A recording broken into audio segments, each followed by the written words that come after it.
All right, and welcome into the Betting Pros College Football Show. It's week 8 of the collegiate football season, which means there's still a long way to go for both the sports fans and bettors. Today, we reveal our cards for the next slate of games. I'm your host, Seth Woolcock, and I am joined by the pride of North Carolina Ag and Tech State University, Terrell Furman Jr. What's cherry, man? Oh, it's great. It's homecoming week. We're going to go and I hope we beat Hampton, but I don't know. Maybe we'll see. But what I will say is that there was a lot of things that went right and a lot of things that went wrong last week. But the free pick of Northwestern kicking the week off on a Friday was amazing. I mean, come on. Of course, I'm going to talk about the good, not the bad. Why are you being pessimistic? Please stop. Well, it's good to have you in as always, Terrell. Happy homecoming to weekend to you and everyone who celebrates that over there. Also checking back in is a guy who I spend more time with during the weekdays than my own family at this point. Scott Bogman, here we go again, my friend. How you doing? I'm doing great, man. And I'll stick to the negative. I hate Ole Miss's defense to give that game up at the end. We had that locked, Terrell. We had it locked, and they choked it away. I'm just glad they didn't screw my under as well. So, because I had that also. So I'm so off the lane. I split on that. Yeah. So off. No, I'm not gonna lie. When I'm probably gonna take Lane one more time this season. But I am. Don't lie. I am reluctantly. He's in timeout. He is in a serious timeout. There's no reason they should. I'll take whoever wins me money. That's what I'll say. Fair enough. Fair enough. We've got a great program for y'all tonight. We're going to be handicapping what we deem as the weekend's biggest games. Make sure you're all hitting that like button and subscribing to the whole dang channel. It's the easiest way to support what we do here at Betting Pros. We've got sports betting content flying off the shelves right now. Whether you're betting football, basketball, soccer, NASCAR, you name it, we got it for you. And also, I wanted to remind you about the Betting Pros Discord. Looking to up your game in sports betting? Join our exclusive sports betting Discord community at bettingpros.com/chat. Not only can you connect with expert handicappers who can provide free picks for NBA, NFL, MLB, NHL, player props, live betting, and more, but now you can also participate in our weekly community picks. Cast your vote and see how your picks stack up against the experts and track your success today. The Friday underdog sweat worked yet again last week. Whether you're tailing Terrell and Northwestern or Boggs and I with Arizona State, this week we have OK State traveling to face the 13th ranked BYU Cougars at 10:15 Eastern time. Other than Mike Gundy, who was apparently injured in a run-in with his own cattle, and OK State linebacker Justin Wright, both these teams are primarily healthy coming into this Big 12 battle here. BYU, they have gone from 7.5-point favorites from our early line show to now 9 points. However, the total has shrunk from 55.5 to 52.5.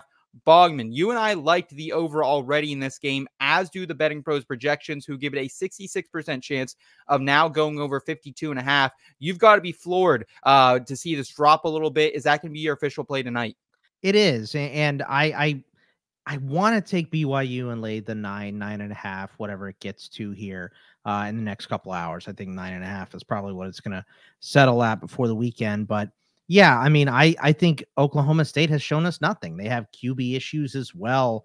Rangel has come in the last 2 games, but I keep going back to Mike Gundy's success off bye weeks, 18-11 in his career. Wow. But I just don't care. What does that mean? Because he has 11 losses in there too. It's 7 games over, but great, 11 losses. I think BYU is too hot right now. They like that Hansel. So I think they're going to score points. I think given 2 weeks, I think Oklahoma State's going to be able to score a little more than normal here as well. Scheme up some good stuff. But BYU at night, by the way, rain in this game is in the forecast as well. I just don't like the way Oklahoma State has been playing this year. I don't know that we're putting them on like quit watch or anything, but I wouldn't rule it out. They still have great offensive weapons. Ollie Gordon, I'm not buying, but they do have good receivers. So as long as Bowman or Rangel or somebody can get the ball to those receivers, I think we know BYU is going to score. So yeah, I'm going to stick to the over in this one. Terrell, you've had the magic touch here on Friday night. Where are you heading, my friend? Come on, guys. Come on. Like, why are you not rolling with Oklahoma State here with me? Like, why? You said it. You said the handicap. This is Gundy off of a bye. And all right, yes, I understand. He has some losses in there. Let's go ahead and let's talk about since 2021. Since 2021, Gundy is 3-0 ATS and straight up off a bye. He beat Texas at Texas. I know you remember that game. +3 on the money line. He beat Baylor +2 at Baylor, and he beat Kansas State as an 11.5-point dog. But Terrell, we've talked about Provo this year as well and how wild that place gets at night. But I in trust the rain. Gundy off a bye with extended rest. He understands, and this BYU team is 6-0 straight up, 6-0 ATS. How long is this train going to keep rolling? Look, I think Gundy is going to coach up this quarterback, Bogman, to not turn the ball over after the bye. If you don't turn the ball over against BYU, you can attack that defense. They've been so good forcing turnovers, and I understand it. I think this is a big Ollie Gordon game. Ollie Gordon steps up yet again. He hasn't done anything in a month, though. And exactly now it's the look, buy low, sell high, guys. Buy low, sell high. You got to buy him low here. I'm telling you, this is the big Ollie Gordon game. Gundy as a dog on Friday nights, 3-1 ATS in his career. And if we just look at this season, Friday night dogs on the road are 14-5 ATS. 14-5 on Friday night. There's a reason why I didn't take a side here. Right? No, and it is my Gundy. I'm trying to convince you to take the side and win. Yeah, let's take the over. Let's come win. Come take more. If OK State is scoring more, Kobe Bryant more is scoring, though, we know BYU is going to score because OK State's defense has been trash. So I think we can both win. We can. I wanted to get you guys on the money line tip with me. Come on, I'm riding with Oklahoma State +9.5, and I'm sprinkling on the money line. Friday night dogs have been so good. By the way, Florida State, another interesting Friday night dog because Manny Diaz is horrible off a bye. Manny Diaz lost to Virginia Tech as a 14-point favorite off a bye, and he lost to FIU off a bye. Like Manny Diaz is horrible off a bye. All right, things get underway on Saturday at noon in Bloomington, where Kirk Cignetti's undefeated Indiana Hoosiers host the 5-1 Nebraska Cornhuskers. This line has moved just slightly this week from 5.5 to 6.5. Injuries for Indiana include starting linebacker Jalil Walker. He's expected to play after getting injured 2 weeks ago. Nebraska is coming off a bye, so they should bring close to full health with them in this one. There was a 5.5 line sitting out there earlier in the week. Now the best you're going to get is Indiana favored by 6.5. That's a bit too far for the Betting Pros projections to see any value on this spread. They do like the over quite a bit. Terrell, where do you lean in this one?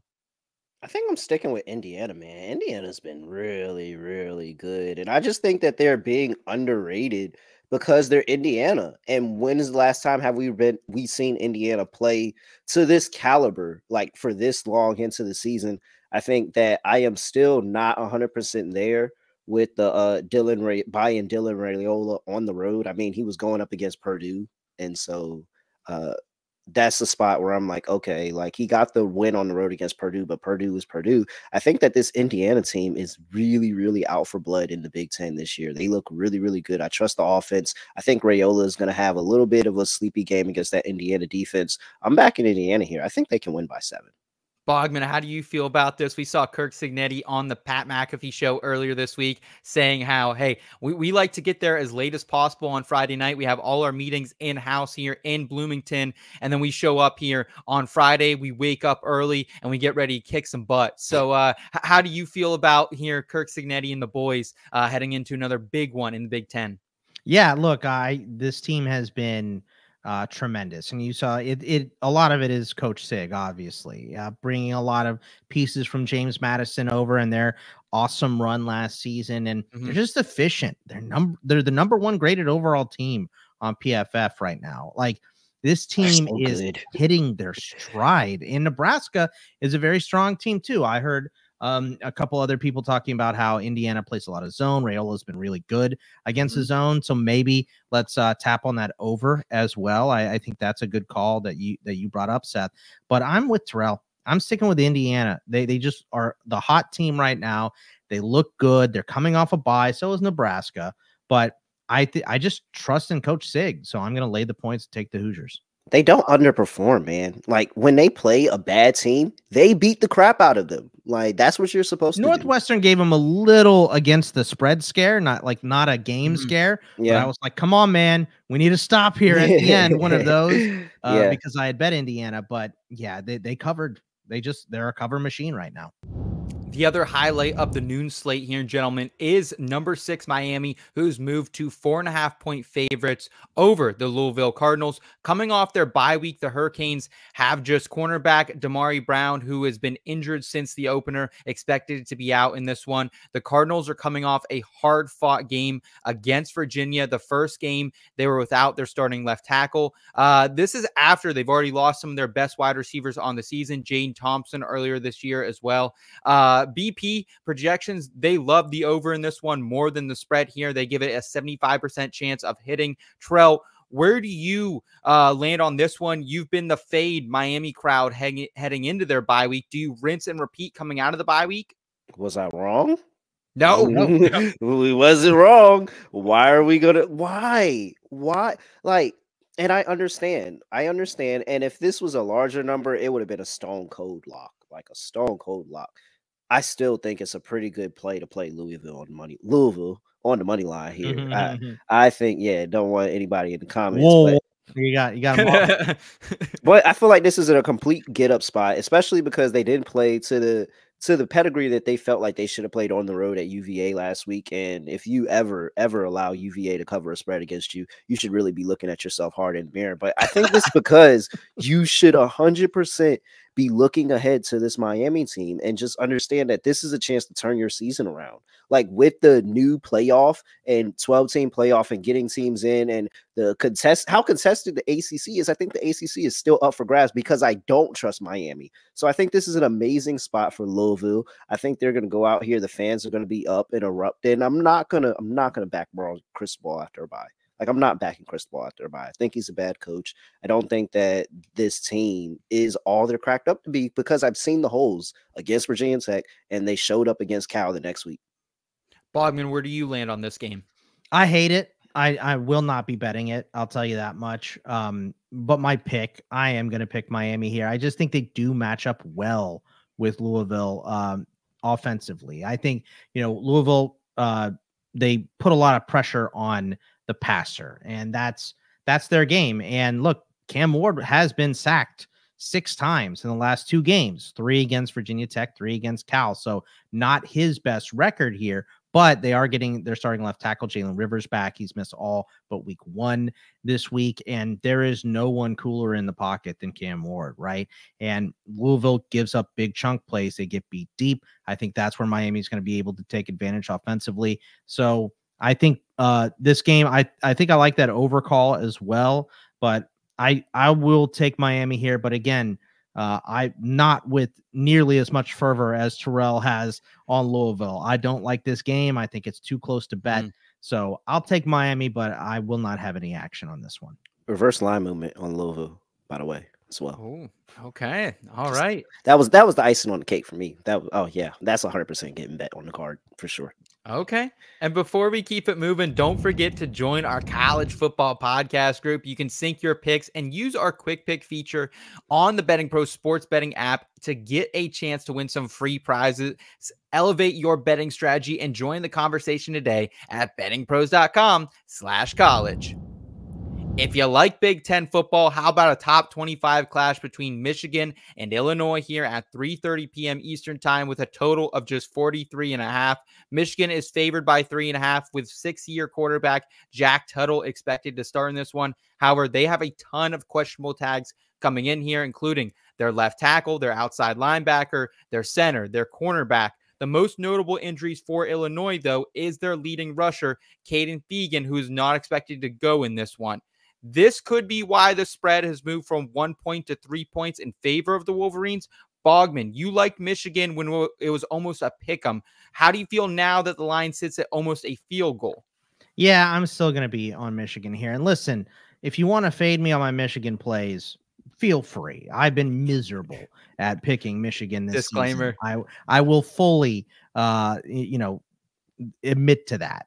But I think that Jack Tuttle gives this offense a little more balance. They have not been able to pass the ball. When it was Warren, it was picks. When it was Orgy, it was incompletion. So I think that he brings more balance to this offense. And really, it's the running game for Michigan that I like in this game. And I hate the run defense for Purdue. We just saw them give up, for Illinois. We just saw them give up 200 plus yards to Purdue, which is the point I was trying to make in that 50-49 overtime game. Michigan is still a top 20 team in sacks. They have 17. They're first in pass rush grade on PFF.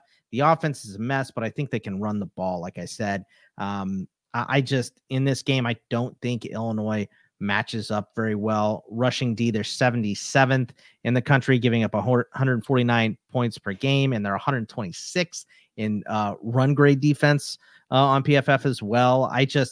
I don't see this as a good matchup for Illinois. They were held by a good defense in Penn State earlier this year to only 7 points. They're missing their leading rusher. The backup McCrary, I think is his name. He was great last week. So maybe they'll be okay on offense. I don't think they'll be able to handle Michigan's run game on defense. So I'm going to take the Wolverines to lay the points. Terrell, you've been fading Michigan like you are paid to do so far this season. Do you continue that trend here? I mean, I have been recently for the most part. It just, it's not good, man. It's just not good. 1-5 ATS, 0-3 as a favorite. Like, I just can't see this team with expectations and seeing the 3.5.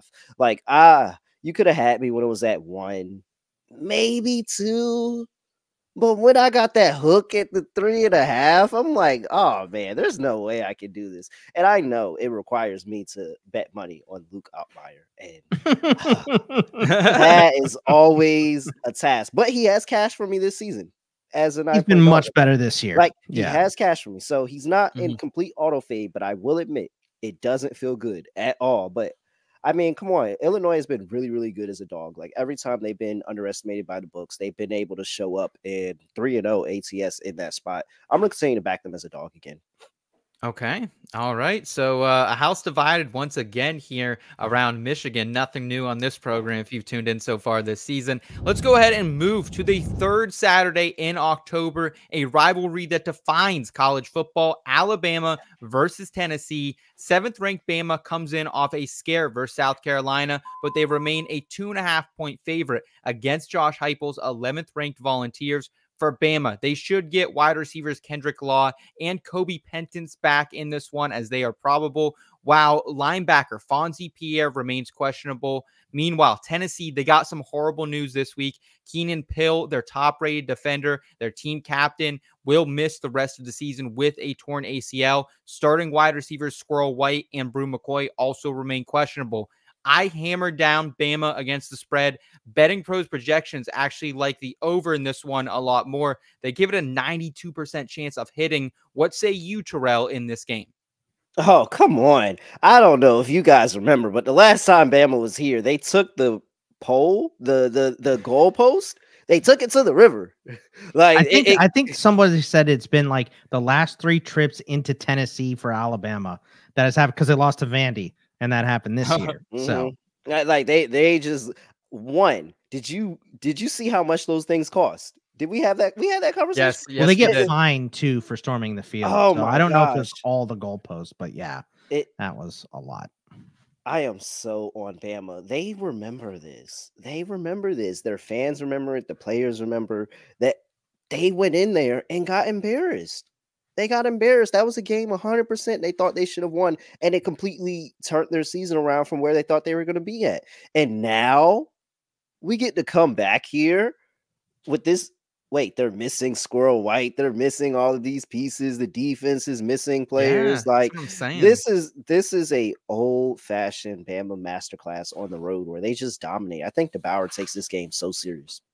Okay. How are you feeling about it, Bogman? You still on the same side, rolling with Bama and that Crimson Tide?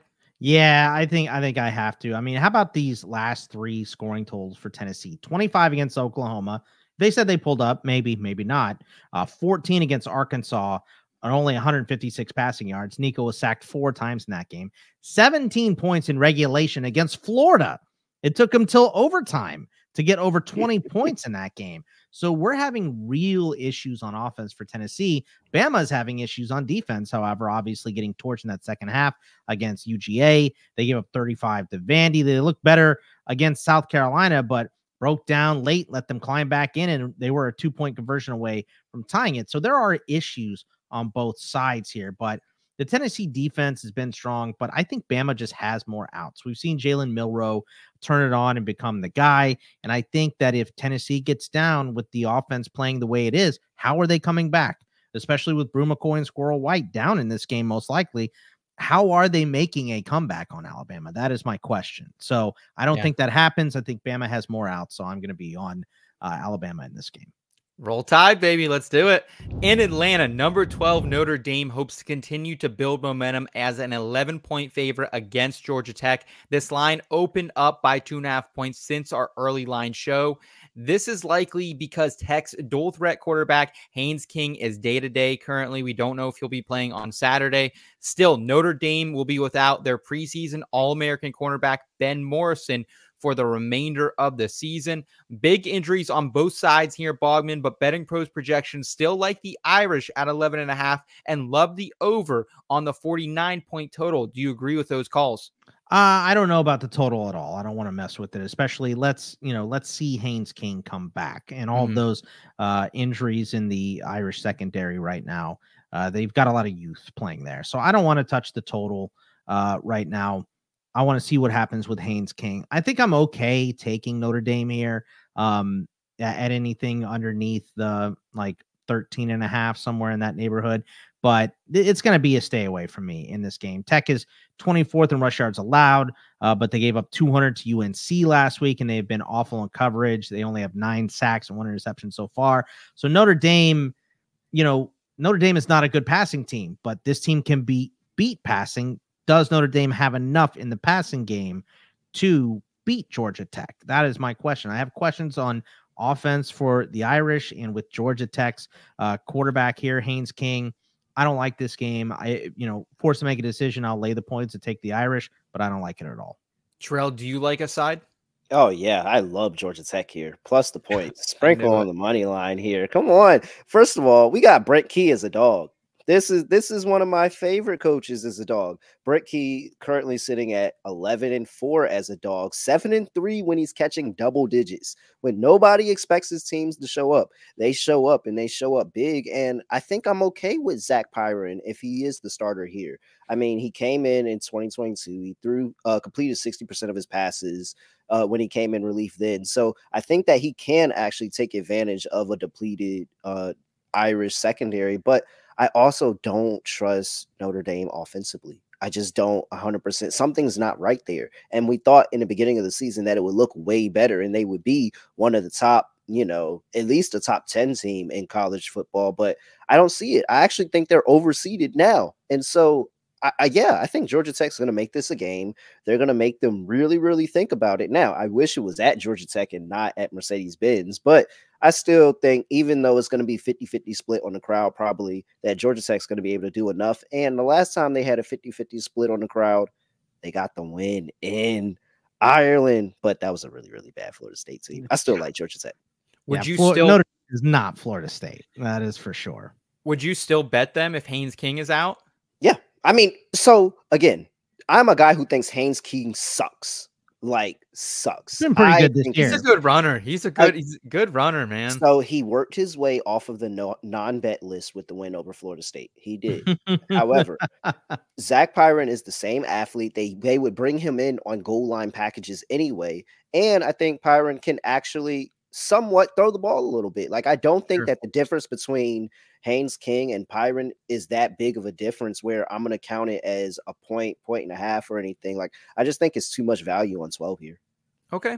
Later in the afternoon, Mike Elko and the 14th ranked Aggies travel to Starksville, Mississippi, where they remain a 14.5-point favorite against the Bulldogs. Texas A&M's line should be getting back at least 2 starters on it this week. Meanwhile, Michael Van Buren at quarterback remains a starter after Blake Shapen went down earlier this season due to injury against Florida.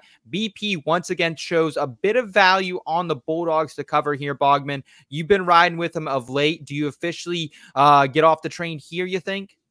Yeah, well, so I'll step off the train, but I'll say this. If this line opens up towards the Aggies and gets to like 17.5, which I don't think it will because it hasn't really moved at all.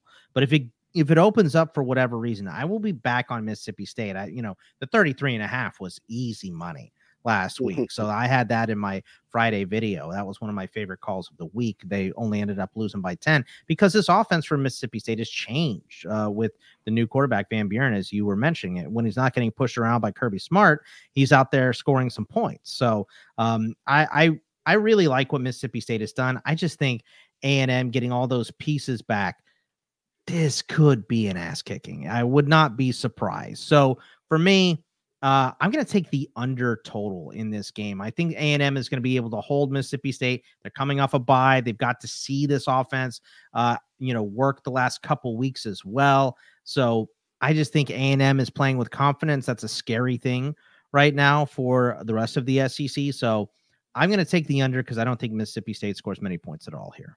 Terrell, I know you're not a fan of Connor Wegman. Does him being active in this game potentially change things for you? No, it doesn't. I really don't want to take Mississippi State. Like, I really don't want to take Mississippi State. Ride the under. Let's go. No points for Mississippi actually, State. I'm not taking Mississippi State because the two games they covered the spread, they were catching 30+ points. No, I'm waiting until Mississippi State gets a disrespectful number. This isn't disrespectful enough. Like Mississippi State is just horrible to me, and I understand the offense looks better, but I think that this Texas A&M defense has a statement to make. And they've been really, really solid over the course of this season. I think that they step up really, really big, throw some different looks, control line of scrimmage at Mississippi State, and do enough. Like, the offense just does enough. I don't think this is enough points. They could lose by 21. Okay. This is one of my favorite money lines of the week that I've been parlaying with a bunch of NASCAR bets, a couple NFL props as well, just to take some juice off over in those markets. So you can get really it from like anywhere. It's minus 650 at DraftKings. I've seen it minus 330 ESPN bet. So parlaying that money line, even with maybe another money line, might not be a bad way to go here, boys, if you do want to get invested with Texas A&M, but you don't want to sweat the points. So just an idea there from me. And before we continue, I did want to tell you about Fast Break Bets. If y'all like betting on basketball, well, then host Terrell Furman. He has the Fast Breaks Bets podcast, your daily dose of basketball betting in 15 minutes or less. You can tune in every day for your rapid fire fix of all things basketball, from the W to the NBA to college basketball and more. Check out Fast Breaks Bets podcast on the Betting Pros YouTube channel or wherever you listen to your podcast today. On to the primetime slate that is dominated by the SEC. We have the 8th-ranked LSU Tigers visiting Fayetteville to battle the Razorbacks, where they remain a 2.5-point favorite. Arkansas head coach Sam Pittman says that Taylor Green has practiced each day and he thinks he will play in this one. LSU is, quote, in line to get CJ Daniels back in the lineup after missing last week. That's one of their wide receivers. They also should get Chris Hilton back, who's missed the entire season so far, but we've heard that week after week after week. Terrell, with that in mind, are you going to let the good times keep rolling here and keep backing Bridge and those Razorbacks? What? Oh, they're about to get fined again because there's no way they're not storming that field again. There's no way. Yes, I am so out on LSU. Last week was nothing to make me. There were so many times they could have lost that game. So many opportunities that they could have lost that game. I'm so out on LSU. I don't think they're good. The fact that they're number 8 in the country actually is shocking to me.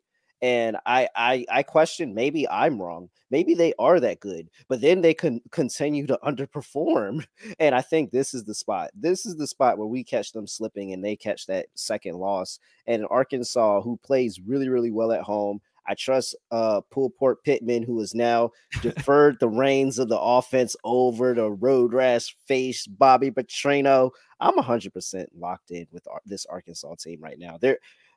There's not a lot of numbers that you could have gave me that I would have faded Arkansas. I will take Arkansas +2, and I will definitely sprinkle on the money line. Okay, +120, so not a ton of value on the money line like it was a couple weeks ago for you, but still getting some plus odds back there. Bogman, how do you feel about this one? Look, I want to back Arkansas a lot. I just can't do it without knowing what the status of Taylor Green is. I know he's practicing. They say he's going to play, but is he 100%? Because he uses those legs. That's his best weapon. And it seemed like a hip injury. I know they haven't really said what it is yet, but it seemed like it was a leg, a lower body. He was gimpy in that last game. So I just don't trust these injury reports for Arkansas. LSU, I don't like LSU either, Terrell. I am not a big fan, especially when they lost me money last week, but their pass rush is for real. They beat up Jackson Dart in that game. If you have Taylor Green going at less than 100%, I don't think this is enough points for me to want to take Arkansas, even at home under the lights here. So for me, I'm going to take LSU. I don't like doing it, but I just don't trust Taylor Green playing at less than 100% to be the guy that we've seen him be this year. So for me, I have to take LSU here, but I don't really like it. Fair. Very fair. And if you don't think the college landscape is awesome now with all the reconfiguration, check out this game in Austin, Texas, as the #1 Texas Longhorns host the #5 Georgia Bulldogs. Texas is dealing with some injuries coming into this one. We have safety Derek Williams Jr., who will be missing the rest of the season, while projected first-round wide receiver Isaiah Bond is day-to-day currently. Georgia, though, no different. They'll be out. Running backs Roderick Robinson, Branson Robinson, plus guard Tate Ratledge. Plus, they have center Karen Wilson and defensive lineman Jordan Hall questionable. You can still get Texas as a 3.5-point favorite in this one, which might not be a bad idea, as the Betting Pros projections think this line should be closer to 8 points. I'm drinking the juice. I told you pre-show, Bogman, I'm all in on Texas here, 4 units down on them. Ooh. Are you still feeling as confident as you did earlier this week? Yeah. How could I not be confident going into this game? I mean, my issue with Georgia is not really Carson Beck's passing. He's turned it on after that second half against Bama. But I do question if the O-line can hold up, or really any O-line can hold up against Texas defensive line. They're top 10 with 19 sacks, 4th best pass rush grade in the country. Texas is holding teams to 126 passing yards and 6.3 points per game so far this season. I think it's fair to say that Texas hasn't played a real offense yet, but the real big difference is on the other side of the ball, with Georgia giving up all those yards and 41 points to Bama, then allowing 3 second-half touchdowns to Mississippi State last week. And that is more points than they've managed to score against anybody. Mississippi State only put up 24 points against Toledo, and they put up 31 on UGA last week. Texas is 11th in passing yards per game, 7th in scoring. We can say Texas hasn't faced a good offense, but they put up 31 on Michigan. No other opponent has put up 24 on them. Oklahoma gave up 24 points. Their highest total outside of that game was the 25 against UT. Georgia might be one-dimensional with some running backs down as well. Georgia has the roster strength and the coaches to beat Texas, but they have not been performing at their top level this season. Texas has. So that's the only trend that I care about, is who is playing better right now, and it's obviously Texas. So yeah, I don't like betting my team because of superstition, but and I hate losing twice. But if I'm ever going to bet them, this is the week. Terrell, the question everyone wants to know: horns up or horns down? We know the answer to this. Come on. Horns down. I'm on Georgia. Come on. Kirby Smart has not lost to a team not named Alabama since 2020 COVID season. Like, he only loses to Alabama, and I understand that that's a funny little handicap. Yeah, they did. They lost to Texas, but that correlation never works like you think it does. Every time somebody tries to make the correlation, Vandy lost to Georgia State. So it never worked. No, it never worked. So it makes me feel even better about Georgia. Like, no, but really here, what it is for me is the fact that Carson Beck is playing a lot better. Like, I think I have less concerns than you about the offensive line. I think the offensive line will be able to hold up fine. The only concern that I really, really have for Georgia is the fact that they can't run the ball at all. Like, if they were able to find some type of run game, or they had some type of run game for me to feel confident in, I would tell you this is a stone cold 100% lock that Georgia's gonna catching these points. Catching these points, Not a lot of points. Absolutely. I think this catching any points though, because I think this is the first game in like 50 regular season games that Georgia's been a dog. And then it's the fact that we've seen them not give up. I've seen them when they've had every reason to give up in the Alabama game and just go ahead and pack it in, worry about Auburn the next week, continue the season, because one loss doesn't mean that they're out of it.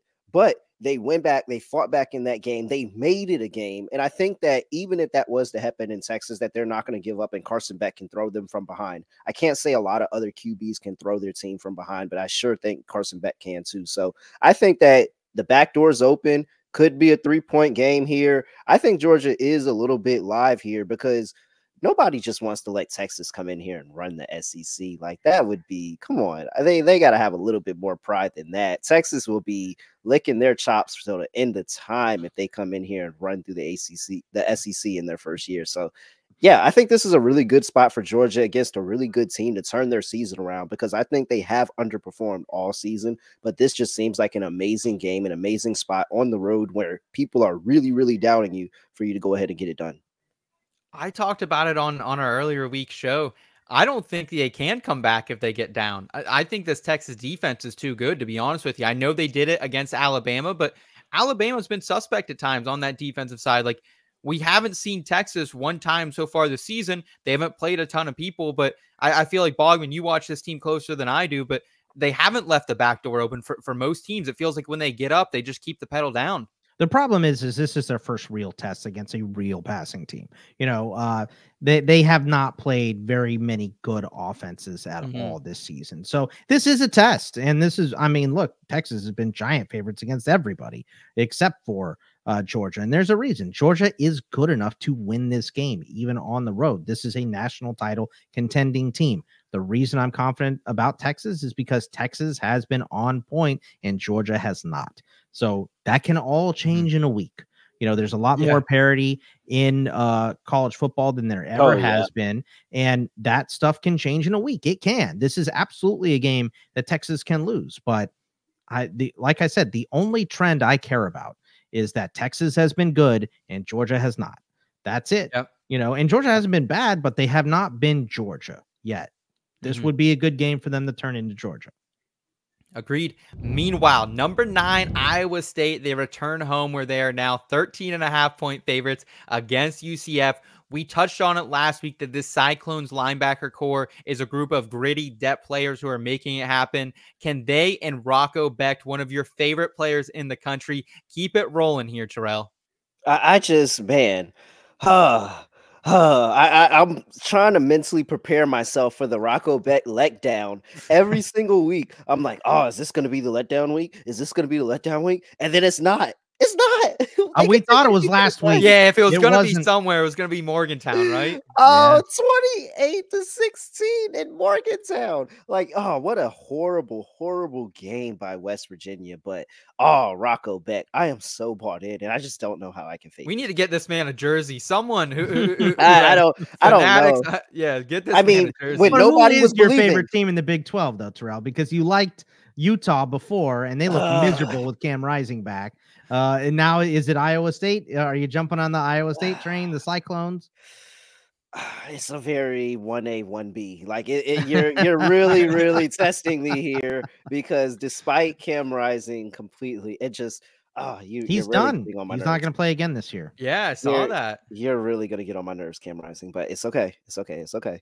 But it's 1A, 1B. I love my Utes. I heard you guys throw the straight towards the Utes earlier in the show. I heard it. I had to sit there and just let it happen. But oh man, what a bad outing by the Utes. And yeah, Cam Rising doesn't need to play if he's going to look like that. No, he'll be selling car insurance pretty soon, so don't worry about him. He'll be all right, my friend. Because Rising is out. I will move the Utes to 1B, and I will Okay. move my Iowa State Cyclones to 1A because Rocco Beck is he's college football. He is college football.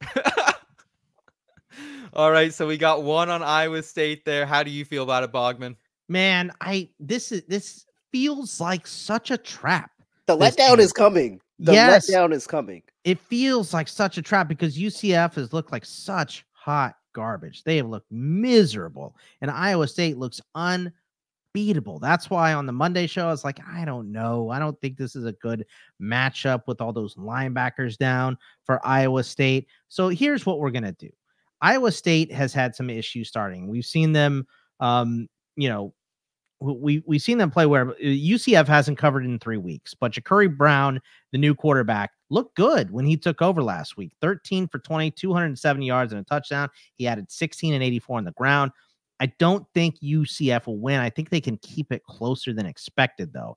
Iowa State has gotten off to slow starts recently. They beat WVU by 12, but we're only up 4 at the half. They beat Baylor by 22. They're only up 5 at the half there.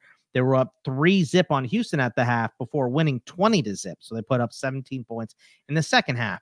These are Matt Campbell second half adjustments. He's one of the better coaches in the country, and he makes those adjustments, and we see Iowa State pour it on at half. So let's do this bet. Let's go with UCF plus 7.5 in the first half. Let's do that one. That one, we're not taking the whole game. I'm not betting against Iowa State, Terrell. I'm not on your bad side. I'm just saying they're slow starters and they make big adjustments in the second half. So let's go UCF plus 7.5 in the first half. That's the bet I like in this game. Okay, I like that one as well. Let's go ahead and round out the program here, gentlemen. In the Swamp, where Florida is now a 2.5-point dog against Kentucky. This game has flipped on its head twice, likely because QB Graham Mertz is now out for the season, leaving DJ Lagway as the man under center here. Florida has still covered in 2 straight games, including last week against Tennessee. Kentucky, they're coming off a tough loss against Vanderbilt, losing as 11.5-point favorites. However, they did upset Ole Miss and nearly upset Georgia this season to get to 4-2 overall against the spread. Do you think Mark Stoops has enough here in Brock Vandergriff, Demi Sumo, and this 4th-ranked total defense to get it done, Terrell? Yes. He has the Florida game circled every year. Every year. Oh, hey, whatever's happening this season, whether we're good, whether we're bad, whatever we're doing, we are going to play up for this game right here. 100%. 4-0-1 in what is that? Yeah, 4-0-1 in the last 5 games against this team. He's gotten up, he's won 3 straight. He's been able to cover his 7.5-point dog and a 6.5-point dog, and then as a 1.5-point favorite in the last 3. I think that despite this being in the Swamp, I'm just out on this Florida team. I think that the offense is very, very questionable, even without Graham Mertz sabotaging this offense. I think that they're still questionable. I haven't been able to get past Florida for a while. I gave them my 1 back of the year, and they completely made me eat for it. I'm not going to eat for it again. I'm taking Kentucky here. I think Kentucky's defense is really, really live, and even on the road, defense travels. I think that they're going to show up big. Bogman, where are you going? Yeah, so this one, Florida screwed me last week. I can't believe they made that a game with Tennessee. Tennessee has real offensive problems. That's why I'm on Bama. But what we like, I'm with Terrell in the fact that Mertz probably did more to hinder this offense than to help it. So I like the fact that Lagway gets all the practice with the ones. He gets a start in this game. I think he adds a little more to this offense than what Mertz was giving them. We also heard that Montrell Johnson's injury is not significant, so he should be back in this game and running for Florida. Also on the Kentucky side, they get 2 offensive linemen back, and their best running back, Chip Trainum, is going to make his season debut in this game as well. They've been miserable on offense so far this year, but I think they're going to be able to do a little bit more with those linemen back and their number 1 back.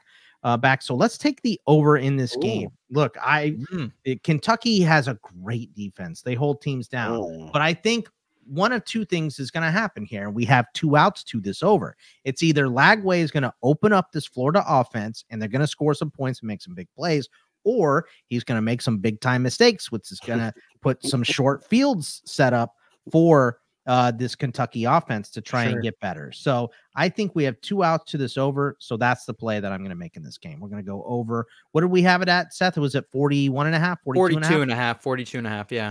42.5 is enough for me. Let's go over that total. Okay. All right. I like the confidence, boys, and I like everything you came to the table with today. That'll do it for us today on the Betting Pros College Football Show. Bogman will be back later in the week with more best bets and some player props as well. Until then, like this video if you enjoyed it. Subscribe to the Betting Pros YouTube channel and podcast feed. Plus, download the Betting Pros app and sync your sportsbooks today. For Scott Bogman and Terrell Furman Jr., I am Seth Woolcock. Thanks for watching. Take care, y'all.